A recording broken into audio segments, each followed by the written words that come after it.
Amada iglesia, reciba un cordial saludo desde la bella ciudad de Armenia, Quindío.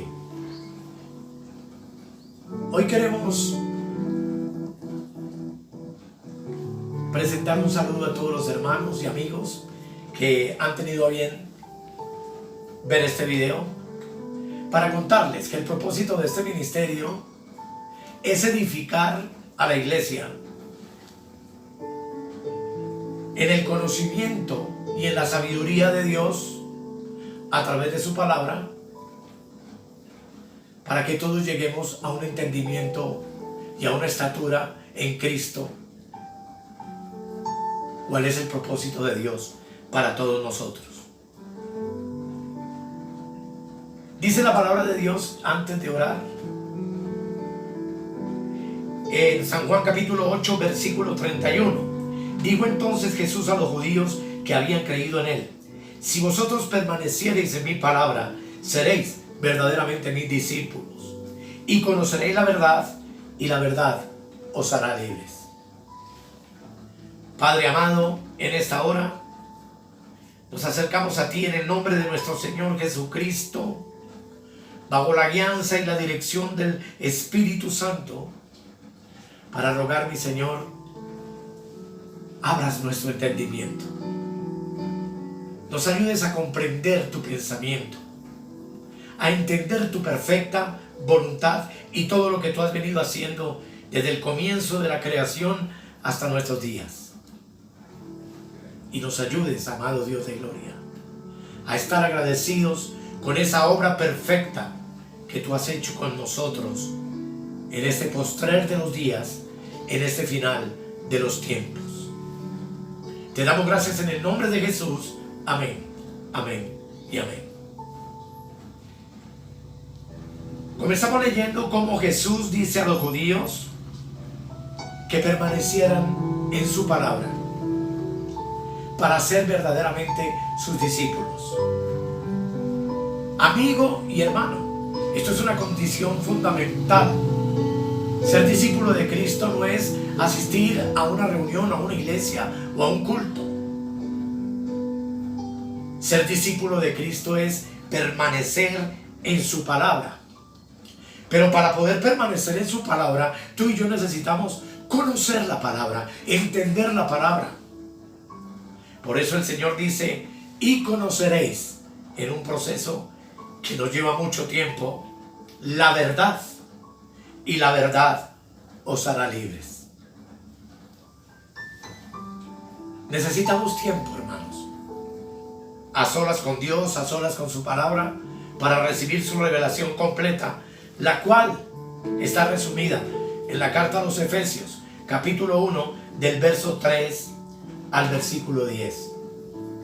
Dice la palabra: bendito sea el Dios y Padre de nuestro Señor Jesucristo, que nos bendijo con toda bendición espiritual en los lugares celestiales en Cristo. ¿Cómo estás tú hoy? Bendecido, dilo, con toda bendición espiritual. Según nos escogió en Él antes de la fundación del mundo, para que fuésemos santos y sin mancha delante de Él, en amor, habiéndonos predestinado para ser adoptados hijos suyos por medio de Jesucristo, según el puro afecto de su voluntad, para alabanza de la gloria de su gracia, en quien tenemos redención por su sangre, el perdón de pecados según las riquezas de su gracia, que hizo sobreabundar para con nosotros en toda sabiduría e inteligencia, dándonos a conocer el misterio de su voluntad según su beneplácito, el cual se había propuesto en sí mismo, de reunir todas las cosas en Cristo, en la dispensación del cumplimiento de los tiempos, así las que están en los cielos como las que están en la tierra. Esos textos resumen el plan eterno de Dios para todas las edades.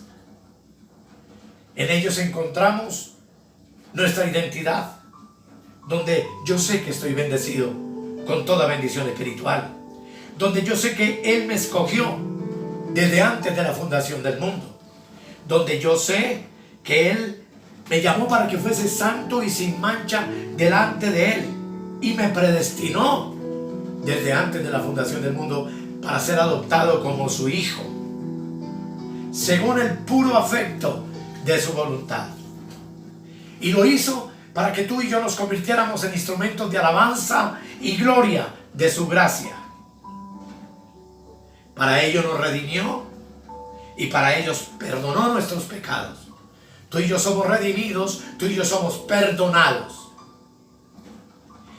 Y ha hecho sobreabundar, algo espectacular es, para con nosotros, toda sabiduría e inteligencia,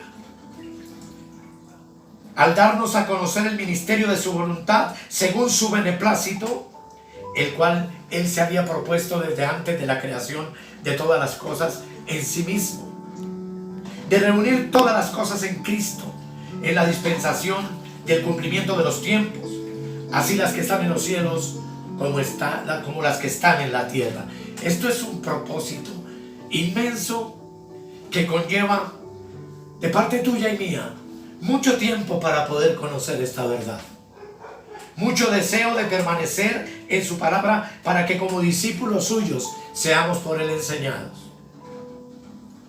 Y lo primero que entendemos en este día, y que tú tienes que entender, y seguramente ya lo sabes, pero no importa, vamos a repetirlo, es comprender que este libro maravilloso es la palabra de Dios. Contiene palabras de hombres, contiene historias, contiene muchas cosas, pero la esencia del libro es la palabra de Dios. Y esa palabra de Dios, tú y yo sabemos que está dividida en 2 testamentos. La definición de testamento es la siguiente. Es una palabra de origen latino, testamentum, con M al final, que significa alianza. Según la visión cristiana, el Antiguo Testamento, dice acá, representa la antigua alianza entre Jehová Dios y los judíos, o la nación de Israel. Mientras que el Nuevo Testamento representa una nueva alianza establecida por Dios a través de Jesucristo con todos sus seguidores de toda nación, tribu y lengua. En la religión cristiana se ha usado el término para describir los libros de la Biblia, dividiéndolos entonces en Antiguo Testamento, los que corresponden a la Torah o al Tanaj, y el Nuevo Testamento, que recoge la doctrina cristiana. Básico es que tú y yo entendamos que la palabra de Dios es el trato de Dios con los hombres, y que Dios ha hecho 2 testamentos. Uno con la nación de Israel o el pueblo judío en el Antiguo Testamento, o lo que se conoce como el Antiguo Pacto, y uno con todas las naciones de la tierra, incluido Israel,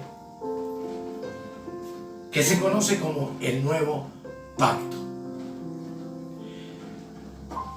A través de los años y de los siglos, desde la creación de Adán y Eva, Dios ha estado tratando con el hombre. Y ese trato de Dios con los hombres lo llama la dispensación del cumplimiento de los tiempos. De tal manera que no es lo que vamos a estudiar por ahora, pero la Biblia nos revela 7 tratos de Dios con el hombre hasta el final de los días. Y esas dispensaciones son las siguientes, a grosso modo. 1, la dispensación de la inocencia, el pacto que Dios hace con Adán y Eva en el huerto del Edén, donde establece una primera norma o ley por medio de la cual el hombre podía conservar su vida eternamente en el paraíso. Y era el no comer del fruto del árbol de la ciencia del bien y del mal que les fue prohibido. Como veremos brevemente, cada dispensación termina con un juicio. Precisamente lo que Dios estableció como pacto con Adán y Eva fue por ellos incumplido, y como nosotros sabemos, comieron del árbol de la ciencia del bien y del mal, y como consecuencia murieron, pues Dios les había dicho que si no comían de él no morirían, pero que si comían de él morirían. Y la muerte a la cual hacía referencia a Dios era la muerte espiritual. Mientras Adán y Eva vivieron en el huerto sin comer del fruto prohibido, vivieron una vida de plenitud en el Espíritu, de comunión en el Espíritu. Pero luego que desobedecen, ellos mueren y se convierten en seres carnales, gobernados por su alma. La comunión de sus espíritus con Dios quedó interrumpida, y es un tema sumamente profundo y sumamente largo que no puedo explicar en este momento por el tiempo. Pero entonces la primera dispensación, que es la inocencia, termina en un juicio, y es la muerte espiritual de Adán y Eva, la separación de la comunión con Dios. Entonces comienza una nueva dispensación, la de la conciencia, donde ya el hombre, sin tener comunión en el Espíritu con Dios, es guiado por su propia conciencia. Su conciencia, que es la conciencia que todos los seres humanos sin Cristo poseen hoy, es la que dictamina en nosotros lo bueno o lo malo. Es esa voz que usted escucha por allá en su interior cuando usted va a hacer algo que no conviene, que se levanta silenciosa pero estruendosamente dentro de su ser para darle a entender que lo que está haciendo no está bien hecho. Así se conduce el hombre, y su conciencia se degeneró hasta tal punto que la maldad vino a imperar sobre el mundo en ese tiempo, luego de Adán y Eva. En ese tiempo aparece Noé, en ese tiempo aparece Enoch, en ese tiempo Dios no se olvida, y es un tema, como les digo, bastante hermoso y que hay que explicarlo mucho. Pero lo cierto es que la conciencia termina con un juicio, y ese juicio es el diluvio universal, la destrucción de todos los hombres, donde solo Dios conserva la vida de Noé, su esposa, sus hijos y las esposas de sus hijos. Dice la Biblia que en total 8 personas fueron salvas. Y comienza una nueva dispensación, un nuevo trato de Dios con el hombre, y es la dispensación del gobierno humano. Entonces ya nacen las naciones, nacen los reyes, los gobernadores, y la tierra comienza a unirse y a progresar y a prosperar. Pero esa unidad trajo como si la reunión de todos los reyes y gobernantes y los pueblos en un punto de la tierra, donde construyeron una torre que fue levantada hasta el cielo para demostrarle a Dios y a todos que el hombre era más grande que Dios, y se llamó la Torre de Babel. Y allí vino el siguiente juicio, el juicio de la tercera dispensación, que fue la confusión de lenguas, donde todos los hombres fueron dispersados sobre la faz de la tierra, hablando los diferentes idiomas de entonces y lo que hoy también conocemos como las diferentes lenguas. Pero allí, en esa dispersión de los hombres sobre la tierra, comenzó una nueva dispensación que se llamó la dispensación de la promesa. Dios encontró a un hombre que se llamó Abraham y lo llamó en la tierra de Nínive, en Ur de los Caldeos, para que fuera ahora el nuevo trato suyo con la humanidad. Abraham sale, como todos conocemos la historia, con su familia, y comenzó la era patriarcal.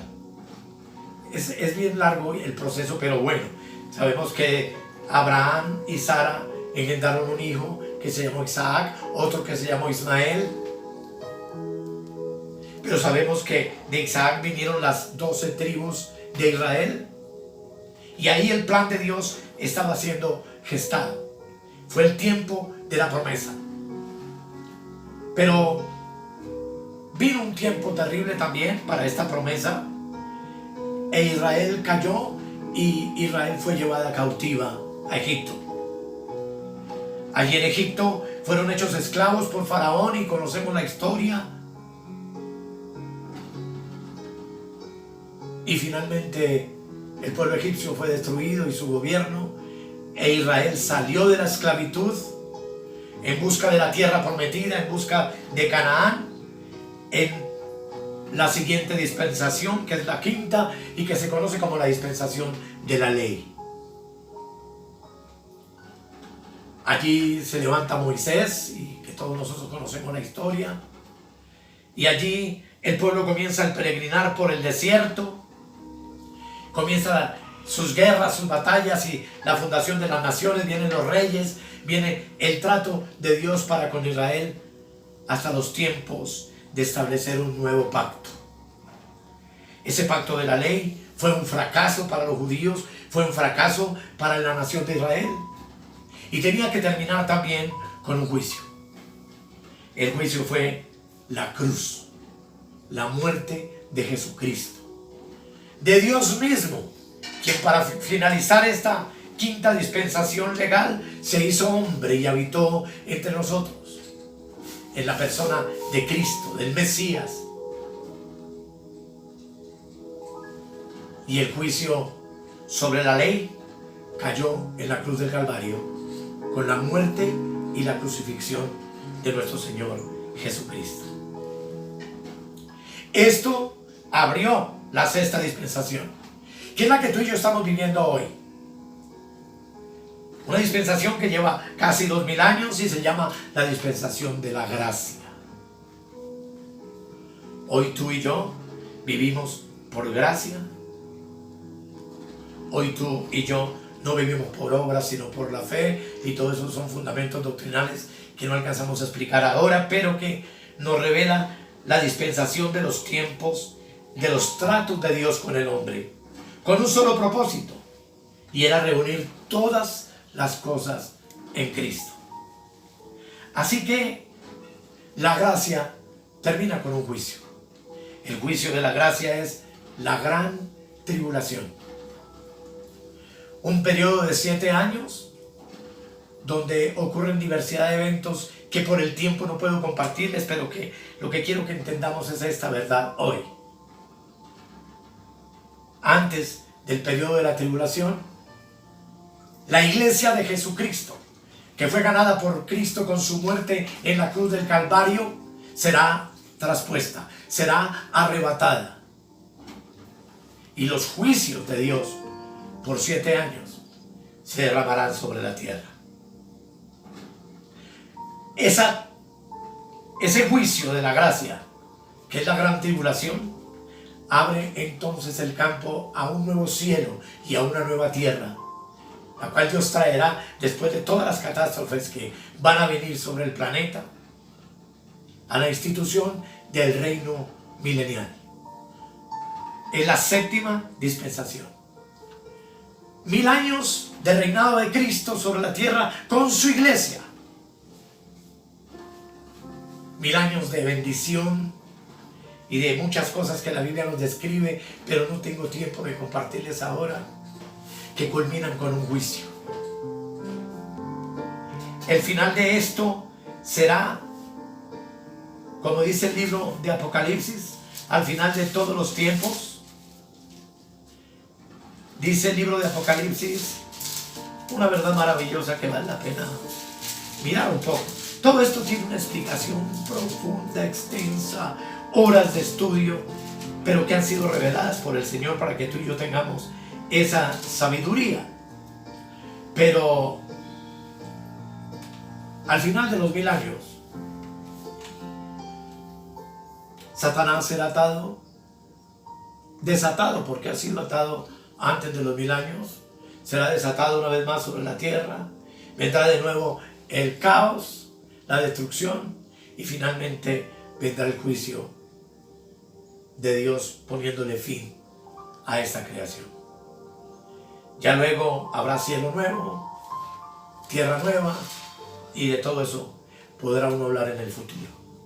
Lo siento, mis amados, y no quiero que se confundan ni se preocupen. Y si alguno tiene alguna pregunta específica, estoy dispuesto a responder cada una de ellas en el correo que vamos a dejar al final de este mensaje, donde tú puedes escribir tus inquietudes, donde tú puedes escribir tus dudas, donde tú puedes preguntar lo que quieras. Pero, amado hermano y hermana, aquí lo importante hoy es eso, que quiero que tú y yo entendamos algo fundamental e importante. Y es que Dios tiene un propósito, y todo lo que ha ocurrido desde el comienzo hasta el fin tiene un propósito. Y el propósito, desde antes de la fundación del mundo, Dios lo diseñó, y estamos simplemente viviendo en el desarrollo de ese plan y de ese propósito. Y el propósito de Dios es muy sencillo: proveerle una ayuda idónea a su hijo, una esposa a su hijo, con la cual él reinará por 1000 años sobre la tierra. Y la preparación de todo ese camino hasta la muerte de Cristo en la cruz. Y hoy nosotros que somos esa esposa, esa elegida de Dios sobre la tierra, lleva a cabo el propósito que Dios ha tenido por siempre. Amados, que el Señor nos ayude y podamos entonces de aquí en adelante, con lo que vamos a aprender, descubrir la diferencia entre el Antiguo Testamento y el Nuevo. Entender cuál es la diferencia entre Israel y la iglesia. Poder comprender el Antiguo Pacto y el Nuevo Pacto. Y poder hacer la diferencia para que, viviendo nosotros en el Nuevo Pacto, podamos ser verdaderamente libres, tal como Cristo lo prometió. Vamos a orar. Padre, muchas gracias. Sé que he sido un poco rápido, que el tiempo es escaso, pero yo espero, Señor, que mis hermanos y amigos entiendan el valor de la Escritura.